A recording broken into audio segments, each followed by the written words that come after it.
coming out of eastern Oregon, damn near Idaho. You're listening to the Double Talkin' with Dog Bite Hair Show. Thank you everyone for tuning in to Double Talking with Dog Bite. My name is Dog Bite. That shtick never gets old, does it?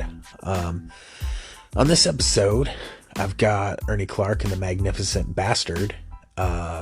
All the bastards couldn't join us this time, so we just got Brett the Bastard. Sorry, but he's a magnificent one, and we were happy to have him. It turned out to be a great show. We talk about how Brett is actually wanted in Detroit. We talk about Detroit. We talk about Michigan in general quite a bit, and my love for Michigan, their love for Michigan. We talk about where they come from, their roots. We talk about their music. We talk about how they met. We talk about their upcoming shows and people they play with. And we also talk about a mutual friend of ours by the name of St. Christopher, and that led me to tell the story about the chicken bomb and how I met St. Christopher. And anyways, so I'm gonna kick us off with a little bit of Ernie Clark and the Magnificent Bastards. This song is called Rotten Johnny Reb. And before we go into that, we're gonna hear from our sponsor, $2 Elvis. And hey, if you want to sponsor our show, hit me up, and we'll work you in. So, and after that, we're gonna roll right into the interview, folks. So just sit tight and enjoy the ride.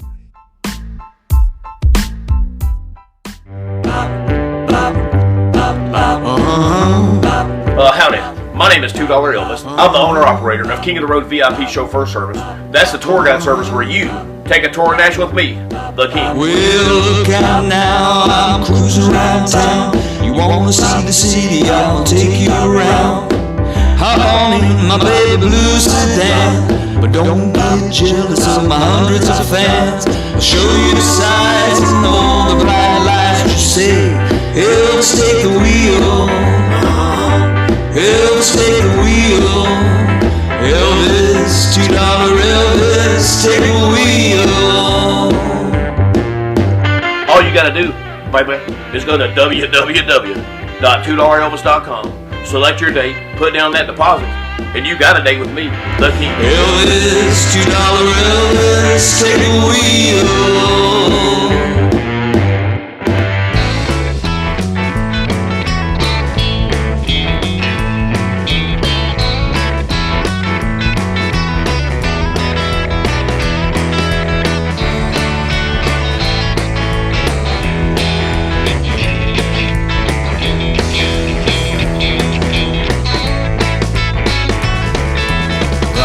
Johnny Reb comes out at night.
howdy, folks. With me on the Zoom, I got Ernie Clark and one part of the Magnificent Bastards, Brett, on the Zoom here. How are you guys doing?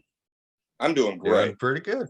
Doing well. Thanks for having us. Yeah, no problem, man. I love getting new people on here and introducing new people to my 3 listeners. Well, that's 3 more listeners than we've got. So Yeah, maybe you'll draw on 3 and then I'll have 6. hey, there you go. But yeah, so tell me a little bit about you guys. Where are you guys from? We're based out of Grand Rapids, Michigan. I love Grand Rapids. We play all over the state of Michigan into Chicago. So we played Traverse City down to Kalamazoo, over to Detroit, Saginaw, Bay City.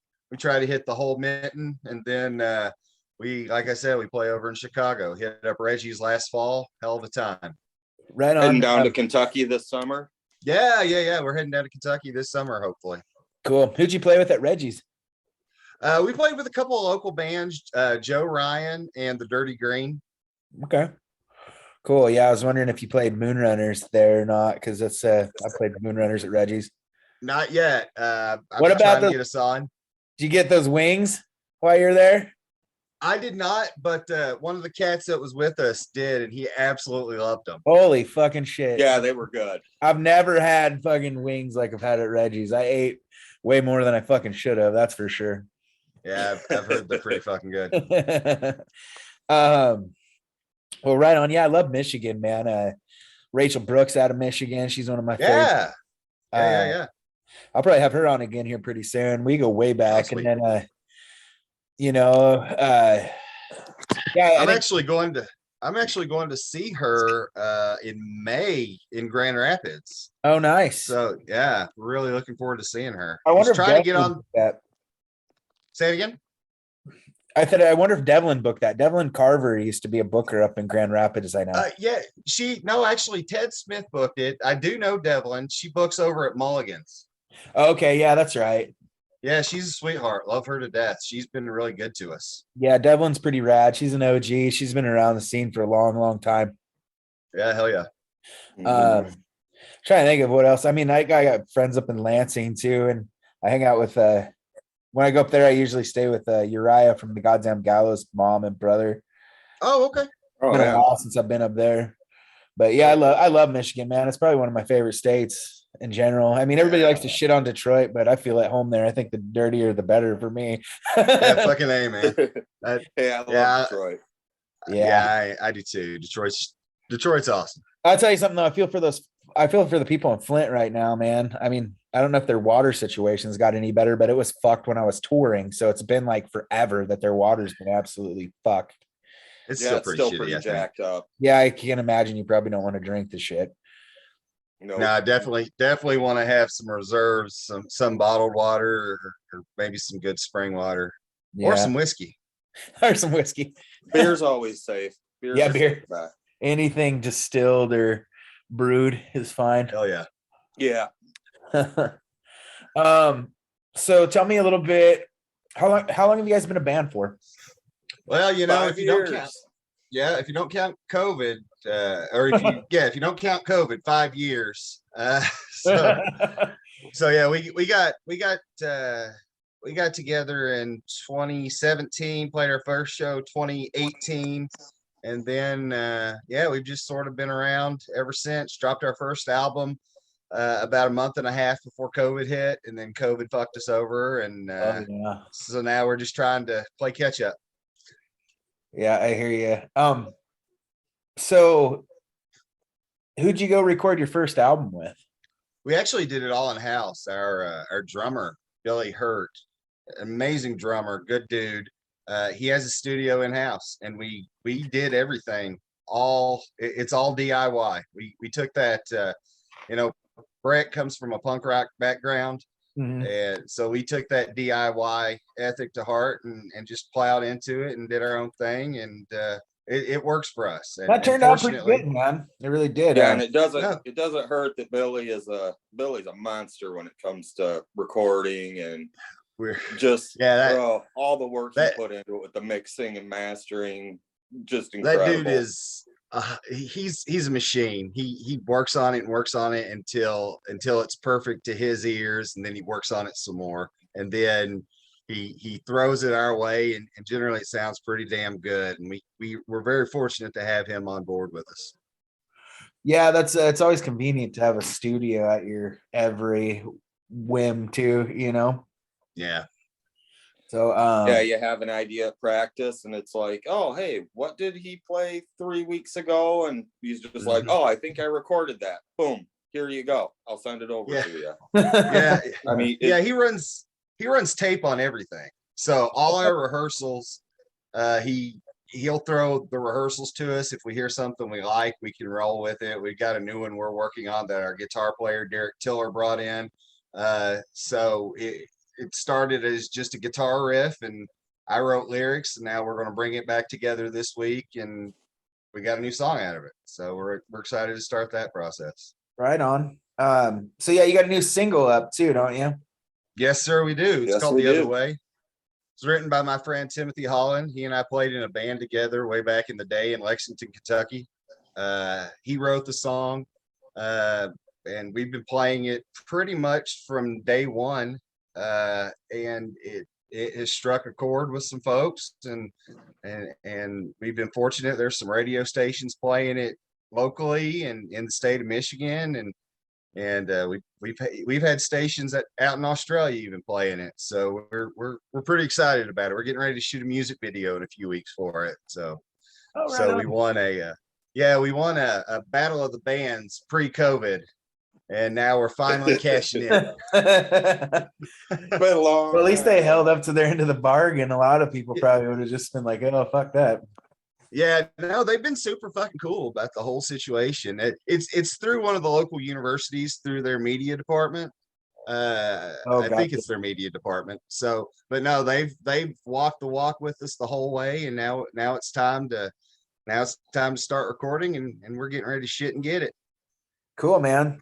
So you're from Lexington, Kentucky, huh? I thought I was going to ask you if you're originally from Michigan because I hear a bit of an accent.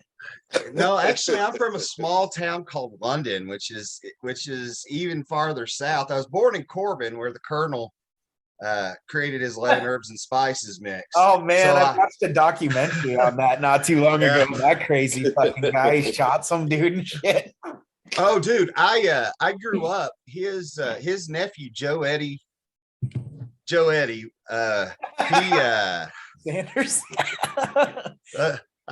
Anyway, Joe Eddie is the dude that released the 11 herbs and spices a few years back. It made like the Chicago Tribune or some bullshit like that. So yeah, I grew up. He was a friend of my dad's. So I've heard some stories about the Colonel, and you're not wrong. That some bitch was crazy. Yeah. Anyway, so sorry, man. I'll keep you. I'll quit bulldozing the interview and let you talk a little bit more about where you're from. Oh, you're fine. You're fine. But no, I grew up in London, met my wife in Lexington. She's a Michigan girl, drug my fat ass to Michigan, and here we are. What took you guys up there? She's from Michigan.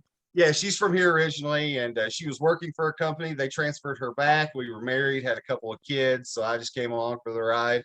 And next thing I know, I'm here with you. Well, right on, huh?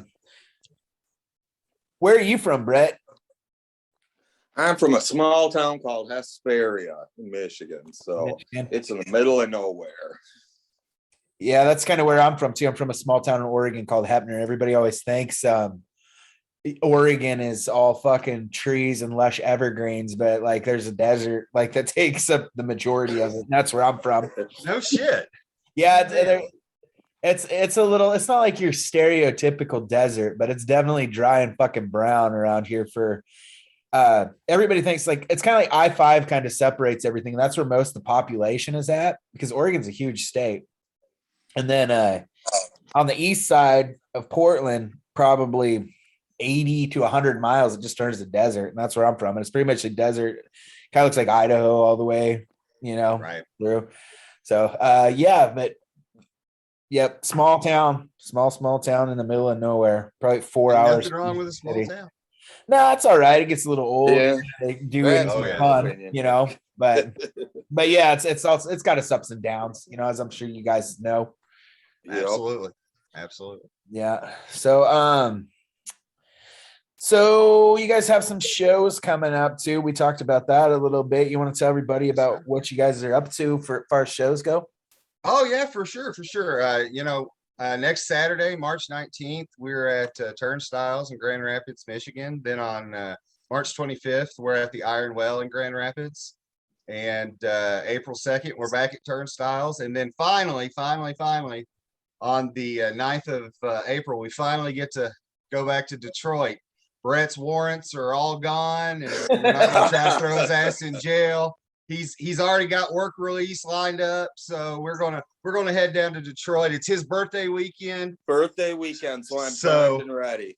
So me and Brett and Billy and Derek are gonna go down and raise some hell with our friends in Detroit. Finally, they're finally having us back. Well, I don't know what the fuck you did, but if you're wanted in Detroit, it must have been real bad. No, I like to give Brett shit. He is the criminal element of the Magnificent Bastards. The real outlaw. He is the real outlaw. Just a little bit. Yeah, you got to keep somebody. We need the outlaws and the bands to keep us all honest. Fucking A. Yep, exactly. Right on. So you guys, what's your guys' background? You guys do any bands besides this when you were starting out? What got you into country music? Or I guess this is probably country, but it really reminds me, and I apologize if what it reminds me of isn't what you're going for, but it reminds me a little of like Super Suckers. It's like got a country influence with a little punk rock, kind of hits you in the chest more than exactly. That's exactly what we're going for. 100%. Brett, you go ahead and tell the story. You tell it better than I do. Yeah, I never thought I'd be playing in a country band in any sort. So I saw. I don't think any of us did, really. I do too. My band's actually called the Selfish Bastards. So. Oh, that's fucking awesome. No, I love it. We got to get you out. Didn't think I'd be playing country. Well, I didn't think I'd be playing this version of country. Let me put it that way. Yeah. But no, you know what? This whole thing started on Craigslist. I went and saw, of all people, I went and saw a Marty Stewart concert. And during that show, I looked at my wife and said, you know what? I'd like to try this again. I hadn't played music for 10 years at that point. She said, okay. So I just put an ad on Craigslist, and Brett answered it. And several years later, we ended up with Derek and Billy. And basically the whole crux of my Facebook ad is, I want to take country music, but I want to marry it with punk, rhythm and blues, rockabilly, surf, and a little bit of gospel, and see what we come up with. And Brett was just sort of like, you're out of your fucking mind. This is going to be either a train wreck or a hell of a good time. Fortunately, it's been a hell of a good time. So, well, yeah, you guys have been at it for a minute, We have. Yep. We've been very fortunate. Well, good. So have you guys adjusted back into playing pretty well? Like you guys, I know like a lot of people that I know, I guess, are having like shows are real hit and miss, and some of them just feel real weird, I guess. Are you guys transitioning back into playing well? Still got like your same fans coming out without, Well, we're great. And I think Brett would agree with this. We're great. It's good. The fans. Yeah. A lot of the fans are still real leery to come out in this area. We do real well when we leave Grand Rapids, though. It's really fucking weird. Yeah. So we're noticing crowds coming back more so out of Grand Rapids than we are in Grand Rapids, but it's starting to pick up again. Okay. Yeah, that's kind of how it feels like. I went and watched the Circle Jerks last weekend, and fuck, it felt so good because it's finally starting to feel normal again. Like I went to a couple shows, played a couple shows, and it just wasn't feeling the same to me, you know. And then last week, I think it's the first time it felt like we're finally getting past this shit, you know. Like every other time it was like getting to it, I kind of felt like this is like, I don't know, I didn't feel like it was, I felt like it was a fucking somebody was trying to fuck with me, you know. I'm like, this isn't it yet, you know. They're just you know, and it finally is feeling like maybe it's finally gonna fucking like. I think enough people got it to where there are people like, oh well, whatever, fuck it now at this point, you know. I got it. I don't know if either of you guys got it or not, but I've got it. Not that I know of, but my whole family has. Yeah, so. Maybe you're asymptomatic or you got that gene that keeps you. My grandpa is like got every list of at-risk things that you would think would kill somebody with it, and he didn't even know he had it. He's got dementia and heart problems and diabetes, just a list of fucking shit. And he was just like, he's so out of it with dementia, he didn't even know he was sick. So yeah, no, it's been a motherfucker, man. It really that hit me like a bitch though. Everyone in my house, except for my wife and I got it all. Well, I'm sorry, 2 of my kids got it, and my wife and one of my other sons didn't get it. But you know, like Brett said, we could have been asymptomatic and just didn't fucking know. Yeah, probably if you're that close in quarters with people that are, because it's contagious as shit, man. Yeah. I got to figure I had 2 kids and a wife that got it. So yeah, I think good chance I did and just never had symptoms and test. So I got it the day I got my booster shot too. So, oh shit. Yeah. I thought I was having side effects, but then it lasted for a couple days longer. So I was like, I think that I might actually have it. So I probably had it before I got the shot, but just didn't know it yet, you know? Yeah. Right. Yeah. Well, shit. So, trying to think. So, what are some of your favorite bands to play with? Maybe I can. I feel like we kind of got similar tastes in music and similar preference music, but at the same time, I kind of feel like you probably. I don't know. I feel like we're far enough on the spectrum away from each other to where I could probably learn a few new bands that I could look into as far as like playing on the podcast. Like, who are some of your favorite local bands to play with, or some of the people that maybe tour in that you play with? Well, I always love Neighborhood Dogs out of Traverse City. They're a great band. Good dudes. They've been good to us. That's a cool name. Grand Rapids, we've got Old Mountain Acid Test. They're pretty good guys. I like them. Yeah. There's an acid test. That's fucking awesome.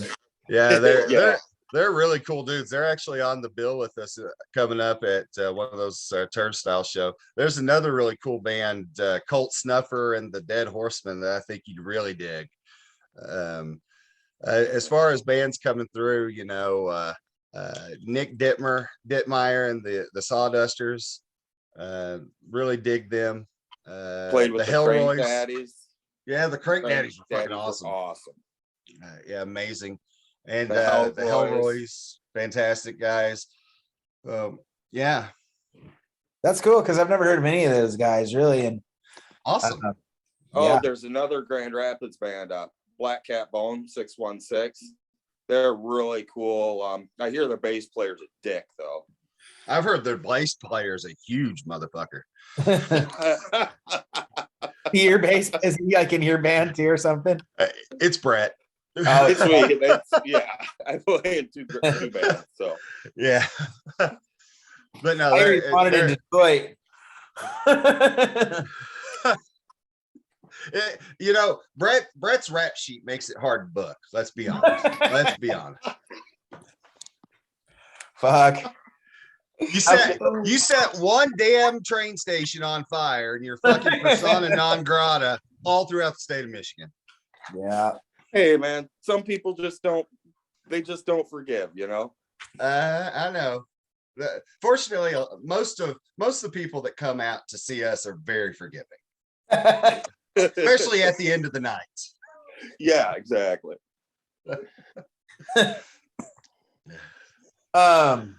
Hey, I'm making up for it by playing a fireman's ball though. So that's true. Was that community service or was it like just voluntary. You felt bad. Was it your conscience, or I know you guys said you're a little into gospel, so maybe you thought it was the Christian thing to do, but or was Yeah, sure. Sure, that's what it is. Why not?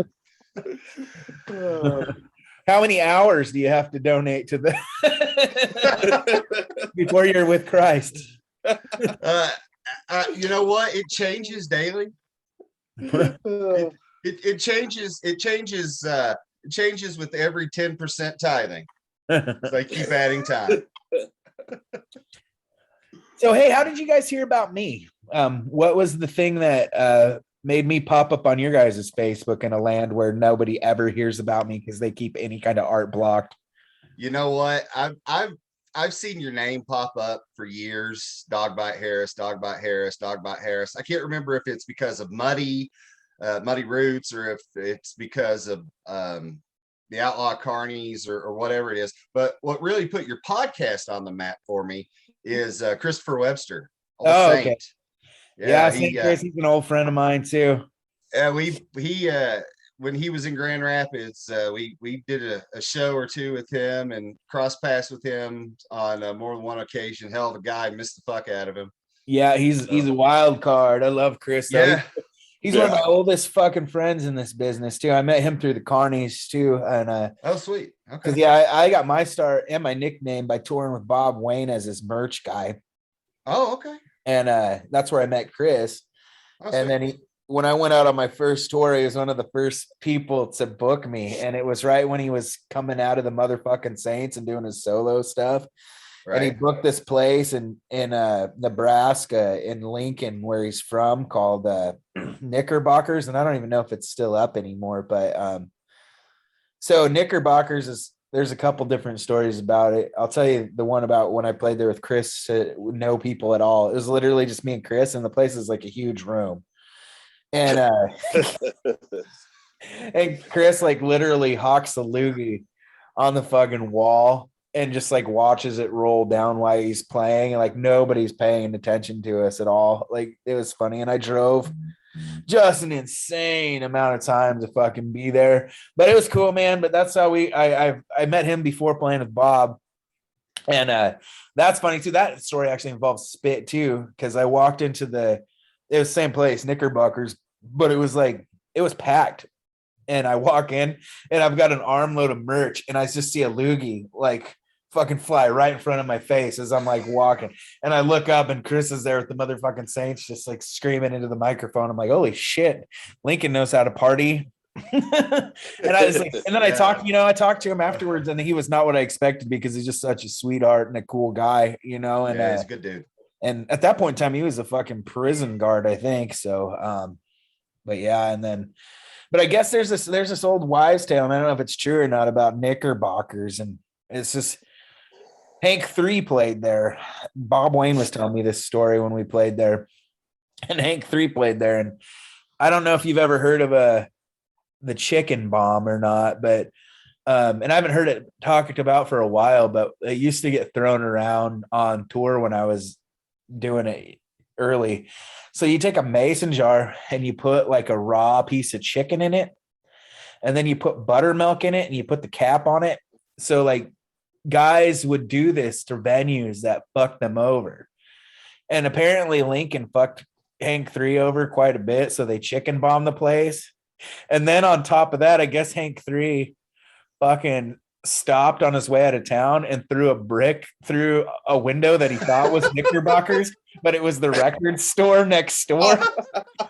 So he like left them like $1,000 and was like, sorry, I was aiming for Knickerbockers, Hank 3. Oh, that's fucking awesome.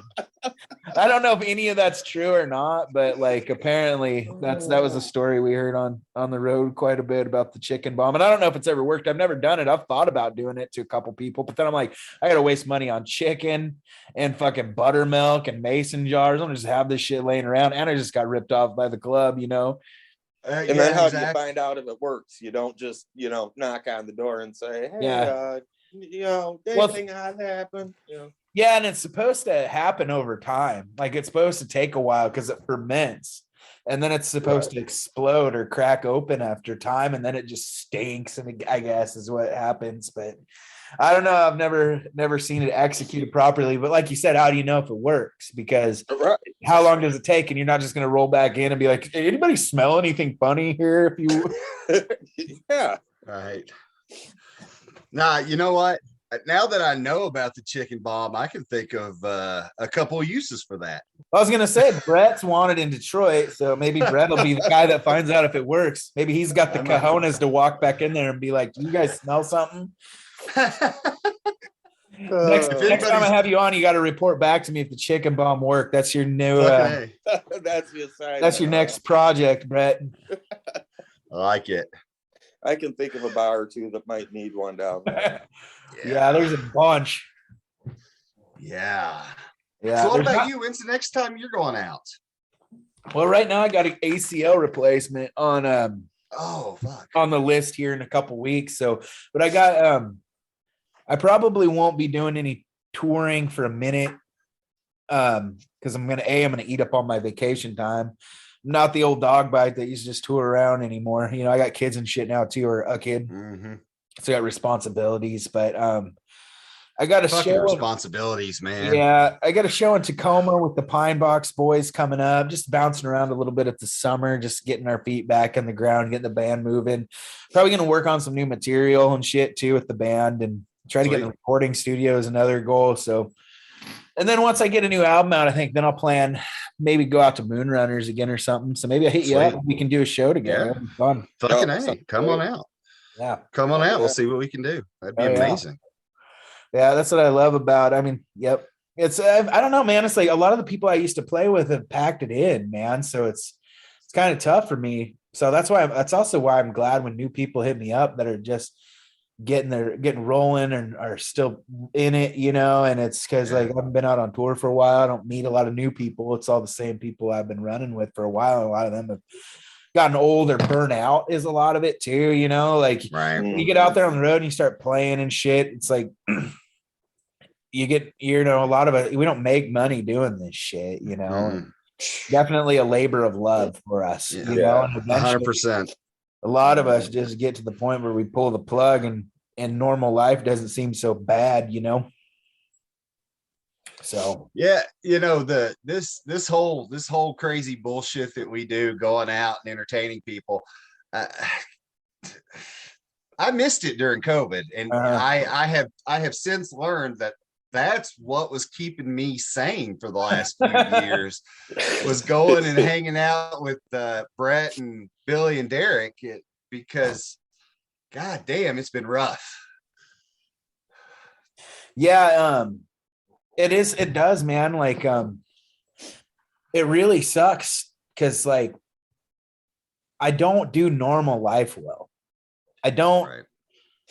And right now I've made a lot of changes, you know. I'm actually an administrator at a mental health facility. So it's like essentially I like help, you know, I'm assistant administrator. So like I'm second in command to running like people's day-to-day lives that can't take care of themselves, you know. But with that comes a lot of shit that like a lot of people that have never stepped foot in a program telling me how to do my job and shit. So like I don't do normal shit well because, you know, we're all a bunch of fucking outlaws and shit, you know, like we're all not used to not cussing when we want to cuss and not, you know, I don't have a fucking very good filter, you know, and I don't have very good tact. So that comes with my employees too. It's like, I find myself battling every day not to be like, just fucking get to work, you know, like what the fuck are you doing? Like, this isn't mining coal. You guys are essentially babysitting adults. Like fucking stop. It's not that bad, you know, but essentially I got to be nice, you know, and then I have to kiss ass. So like that, essentially, I guess what I'm getting at is missing that piece of me that lets me go wild for a weekend or a fucking few days every so often was tough, man.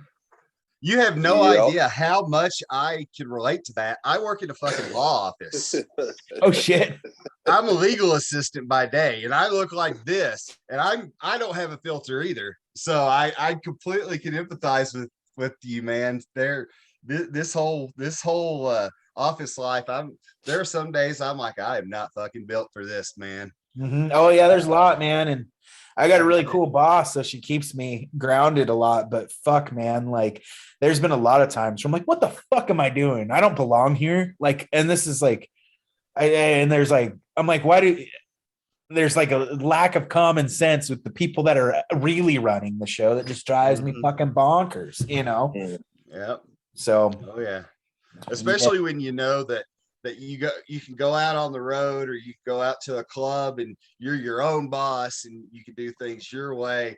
I struggle with that too. Well, I'll tell you something though, those days, man, for me anyways, they always sound appealing until you get real deep in it, you know, until you break down and you don't fucking have the money to fix your shit, or you're fucking hit a string of shows for like 5 days where you don't make shit, sell shit, or do anything, you know. And you know, I used to be cool with that, you know, and that was fine. And I actually got out of that accidentally, but I had to kind of learn to embrace the comfort of like having a bed, you know. And plus it doesn't get any easier the older you get, man. Like nowadays when we go out on runs and I'm sleeping in a van, I'm like, oh my fucking God, I'm gonna fucking die. Like it takes about 2-3 days before I'm just sore and fucking tired and grumpy. You know, I used to do that daily. Like, you know, to have a bed was a fucking luxury for me for a while. It was a lot of couches, floors, and fucking back seats of vans, or you know. So getting older is a motherfucker in this. It is, man. There's some benefits to it though. I don't feel as dumb anymore. Yeah, that's the thing. I don't feel as I mean I'm still just a fuck off, but yeah, I feel like I've learned a couple of things. Yeah, I don't know that. I guess like I always kind of felt like a mooch. You know, when I was on the road, I always felt like a mooch. You know, even if I had a little money, I was always like, you know, begging people to buy my shit, or fucking begging for a place to stay, or people to come to my shows, you know. So it's just, I don't know. There's something weird about that level of being a really low tier musician that's trying to make it, that is humbling. And I don't know another word to put it really, but you know, just kind of humbles you. Oh yeah. And it pisses me off sometimes that people don't get that, you know. Like I see there's some bands out there that just like have this benefit where they're not even really that good sometimes. And a lot of times since I've been doing it for a while, like I see bands that like, I'm like, you're blatantly ripping this other band off. And then they'll fucking get all this exposure and they'll never really have to really get down to the nitty gritty where they're fucking wondering how they're going to fix their van, or fucking wondering how they're going to get to the next show, you know, but they're still bitching because they're not making, you know, a couple grand a show. But I'm like, at the end of the day, you've like never had to sleep in the van. Like you've never had to do this shit. Now you're fucking whining because you're not making enough money when essentially you're not all that good. And you kind of ripped off this other band that did it for a long time and quit because they couldn't do it anymore, you know? Right. Like I see bands like Filthy still that bailed out, or 357 String Band. They're up from your way, you know? Those are some great fucking bands that quit and pulled the plug on their shit because it wasn't sustainable for them and it was getting too hard, and they deserve to be someplace big, you know, and they didn't because they fucking ended up just getting tired of fucking playing the game, you know. And that's the frustrating thing is when you see bands like that and they're the ones that are out there being successful because, you know, they blow whoever, or they know whoever. It's really fucking frustrating. We see that a lot in this area. Well, yeah, no, sometimes anymore. I found that it's a lot of young kids that got a little bit of money from something that know how to work the internet well, you know, and they know how to get views on YouTube and they know how to get attention, whereas the old farts don't know how to fucking get that, you know, and a lot of us don't have the money to do it, you know. So I just kind of had to learn, like, I'm trying to go through a big change in my life where I'm just trying not to be envious, jealous, or pissy about what somebody doesn't have, and just trying to be grateful for what I have, you know. And it's kind of hard because I'm such a hard-headed son of a bitch sometimes, where I used to be the guy that would hop on Facebook and just call those people out and be like, fuck you, you're ripping off the goddamn gallows, or like, fuck you, you're ripping off this band. But now I'm just like, it's just not going to do nothing but make you look like an asshole. And it just Yep. eats you up. Nope. It's not toxic to them. It's not doing shit to them except making them laugh. It's eating you up inside and burning you out. And you're getting nothing from it except you're wasting your energy, you know? And at the end of the day, that's not good. And 9 times out of 10, the bands that are most successful anyways are the ones that don't fucking say shit. They don't give a fuck. They're paying attention to what they're doing, you know? Yep. Absolutely. Yep, exactly. And that's what we try to do. We try to live and let live and stay in our lane. We will literally, we've played shows with metal bands, we've played shows with punk bands, we've got shows on the books with hardcore honky tonk traditional country bands. We don't give a fuck. Put us on a stage in front of a crowd and turn us loose, and we're going to have a good time. And at the end of the night, everybody's going to go home happy. That's what it's all about for us. That's what it is all about, man. Yeah. Fucking At the end of the day, it's just like, if you got to have fun, man. Like, fuck subscribing to scenes or being loyal to scenes or whatever. Just do what you're going to do and have as much fun doing it as you can. At the end of the day, like, there's this quote on Almost Famous that I always think of, where it's Jason Lee. That's like, I thought we all got into this because we didn't want to work. You know, it's like, that's kind of like that. We all got into this. Isn't that the fucking truth, though? Yeah, we all got into this. Yeah, we got into it to have fun, and then it turned out to be fucking work. Yeah, that's crazy how much you don't realize it, you know, like absolutely. And the promoting and getting flyers done and printing merch. It's like, yeah, it's so much a business once you get into it. And then you got to play that game of when's too much. Like, when do you got to get on the books? Because Uncle Sam will fuck your ass if you break that fucking little barrier, you know. Yep. So, and you got to play, is it worth it sometimes, you know? Is it worth it to fucking even subscribe as a business or not, you know? Absolutely. But yeah. Well, shit, man. I'm trying to think. Is there anything else you guys want to add? Well, no, I just really want to say we appreciate the fuck out of you for having us. This is awesome. We love talking to folks, meeting new folks.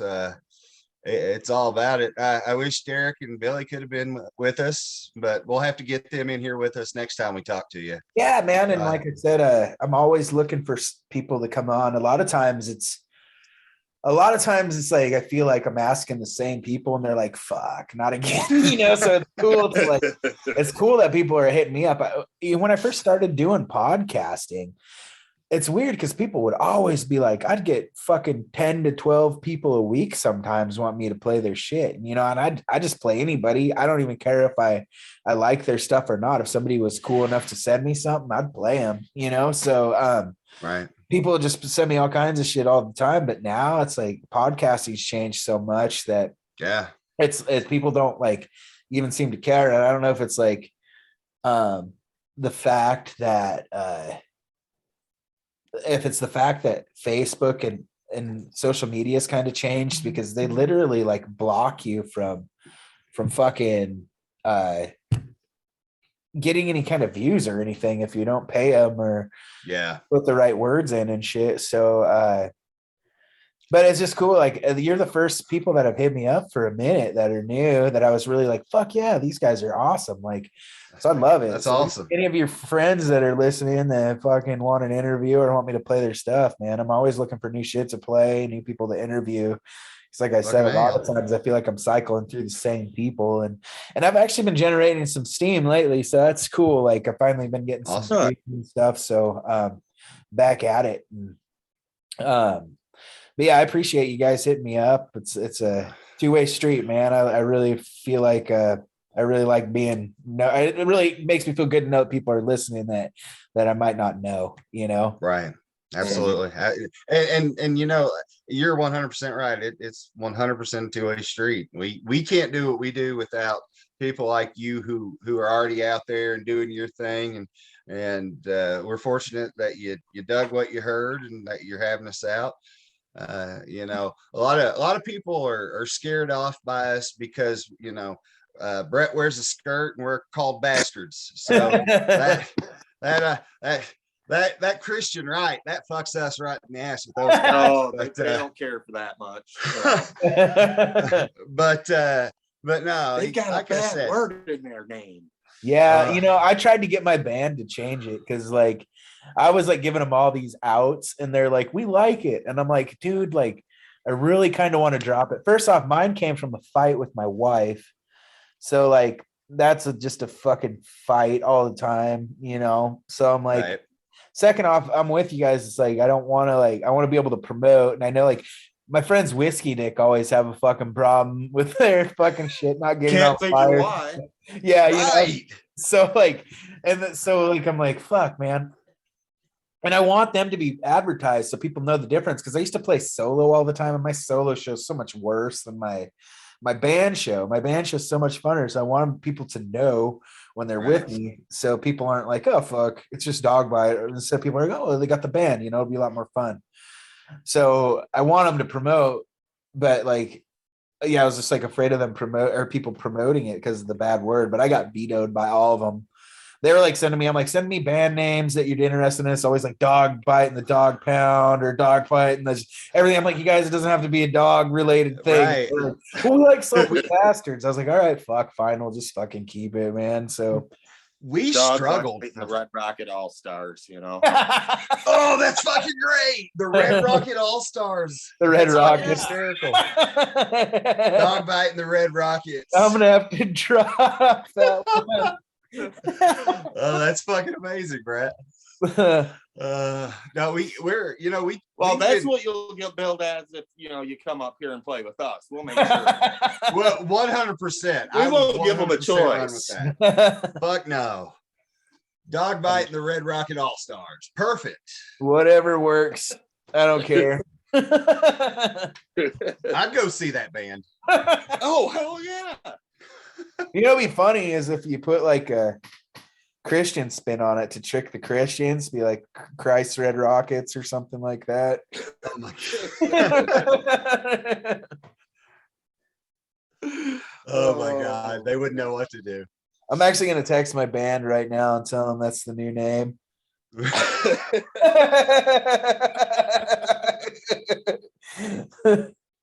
That's fucking awesome. Oh, But you're right. We have the exact same issue with promotion. The Magnificent Bastards. I couldn't promote on Facebook for like 9 months. I was in a battle with them because they won't. You can't say bastards. Yeah, they won't change mine. They won't let me change my name because I'm trying to have a page for the podcast stuff, and then I'm just trying to switch all the dog bite shit to Dog Bite Harrison Soulish Bastards, but they won't let me. I've been in a fight with them for fucking a year trying to get it. That's crazy. damn. But I am. Yeah, they're fucking fascists over there. yeah, it got me, and hypocritical as shit too. Like the shit they let fly. Like I've seen like pretty much like Nazi fucking clothing lines on just like fucking. They're saying racist ass shit in the feeds and stuff like that. But like I quoted "Stand By Me" the other day. My friend like posted like pictures of her in the town of that Stand By Me was fucking was filmed in, and I made a quote from Eyeball. I was like, if either one of you guys had $1,000, I'd kill you both.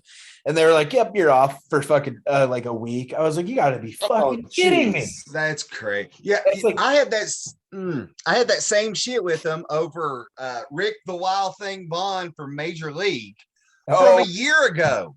Oh yeah, it hits you whenever too. Yeah, because the Cleveland Indians changed their name to whatever bullshit, and I said this is the perfect opportunity for you all to change the name to the Cleveland Wild Things, and I put the picture of Charlie Sheen where he's adjusting his shit and right before he throws the pitch, and literally almost a year later, I get tagged for a violation, and I argued it and won.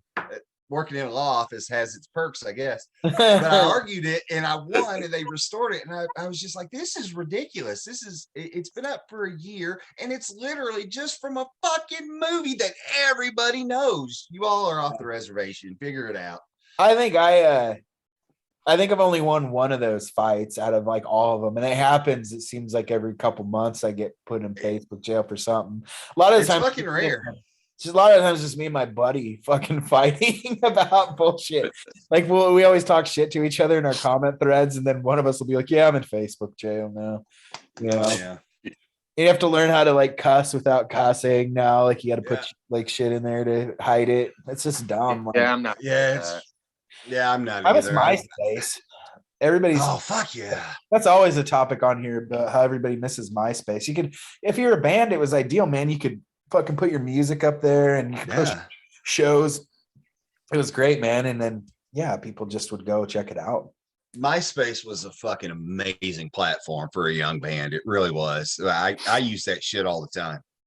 Yeah, it was awesome. Yeah, even Facebook now, they don't let you do shit without anything, man. They used to be somewhat useful, but now it's like they want money, man, and they'll bury your shit if you don't give it to them or if you don't have enough likes. Yeah, and I really wish a new social media would come along and catch on, but yeah, I almost feel like I'm outgrown it, it's like there is TikTok's like huge, but I don't even know how to use it, like I don't get it. I can't understand it. I've got one, but I'm like, what the fuck? I tried. I tried a personal and we tried one for the band. I just can't figure it out. I can't wrap my head around it. We've got some good ideas. My kids tried to help me. Brett's kids tried to help him. I don't know. It's I guess it's for the younger kids. We'll throw something up every now and then, but we're more of a word of mouth type of band anyway. Yeah, I'm hoping a lot more of that stuff will come back now. I'm hoping because it's just hard to promote, Promoting's a motherfucker right now. Because promoting is hard because there's still a lot of the people who are like, yeah, I want to come out in theory, but I'm still afraid of getting sick. And I'm just like, come out, forget about it for a couple hours, come party with us, have a good time. It's coming back. We're getting there. Yeah, we are. I think we'll be there soon enough, man. So it's I hope so. Well, shit, man. Thanks for coming on. If you guys have anything pop up that you guys want me to play, or you want to come back on and talk about a new album or anything, you're doing a tour or something, just let me know. We'll get you back on. And I appreciate you guys coming on. It was great meeting you guys. And sometimes these interviews go really bad too. So this one went really good. Well, so awesome. Yeah. Awesome. Yeah. No, we're thrilled to be here. This is probably the biggest podcast we've done so far. So we're happy as pigs and shit to be here with you.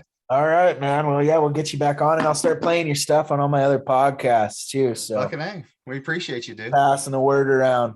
All right, guys. I'm going to let you go. Thank you guys for coming on. Yeah, thanks. For having us. Dogbot, be good. Yep. Bye.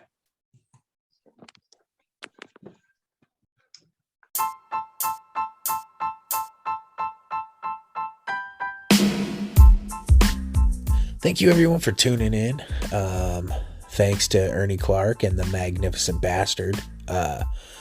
Brett for coming on. Appreciate you guys. It's fun. Love getting some fresh blood on the show. People I haven't interviewed before. I love talking with people I've never met, never interviewed before. Sometimes it's a train wreck, but this was great. Easygoing dudes. Great band. Really excited. I love getting new stuff. And so speaking of that, if you'd like to give me some new stuff, please send it along. You can hit me up on any of my social media pages. You can hit me up at dogwaterradio@gmail.com. And fucking A. So yeah, and if that goes with sponsors too, you can sponsor if you want. Send music. You could hit me up for an interview. All about the artists. You don't have to be a musician. As long as you contribute something interesting to a conversation, I'll interview you. I don't care. But yeah. So anyways, yeah. I'm going to send you guys off with another song by Ernie Clark and the Magnificent Bastard. The song is called The Other Way.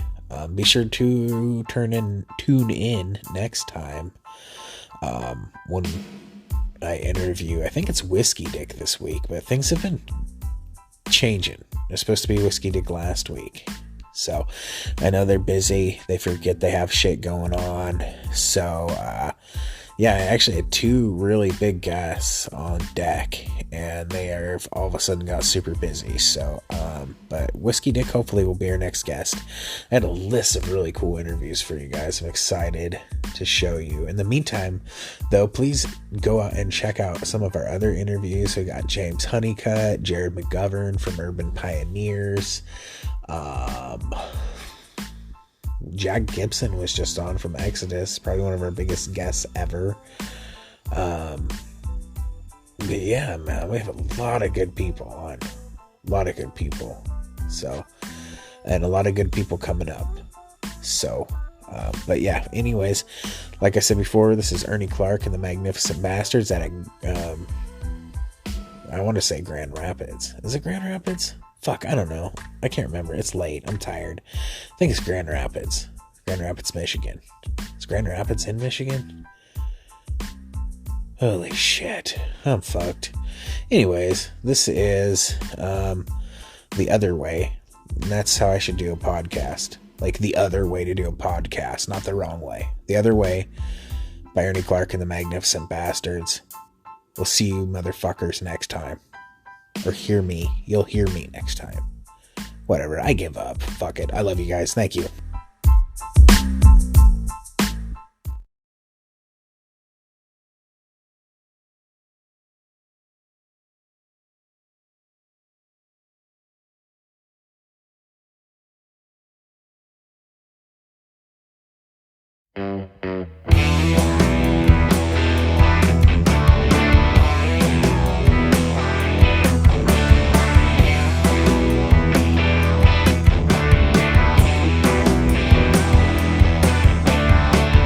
Drove 1,000 miles of blacktop, smoked 100 cigarettes. I have a reason to forget you. I haven't made it happen yet. And I see your face on the highway sign. Not hard to read between those lines. All the angels I can conjure gather around me like a cloud. Hear them whispering up yonder. They hear me call your name out loud. I ask them, where did I go wrong? Fly away and I'm alone. But I can't drive far enough, it seems, to outrun yesterday. Some men survive their broken dreams. I went the other way. Every morning there's a sunrise. Every hope